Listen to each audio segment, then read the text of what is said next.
Wanted to give you a quick answer to the Bemke puzzle with the boxes and the locks, and I'm trying to get my diamond to my friend.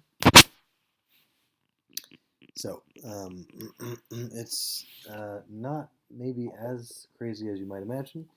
Relatively straightforward. I buy a Bemke box. I buy a Bemke lock. I put the diamond in the box. I put my lock on the box. I send it to my friend. Okay. Post office is not going to muck with it because it's a locked box.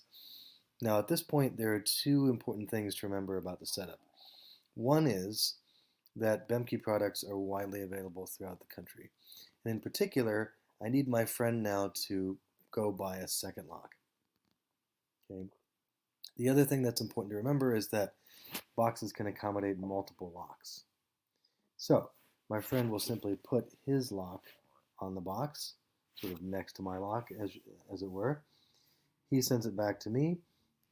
Post office is still not going to muck with it. It's still a locked box. But now I remove my lock with my key. I send it back to my friend. Post office is still not going to muck with it. It's still a locked box. Now the friend has the diamond in the box with only his lock on it, to which, of course, he has the key. So he simply removes the lock, and he's got the diamond. Okay, hope you figured it out.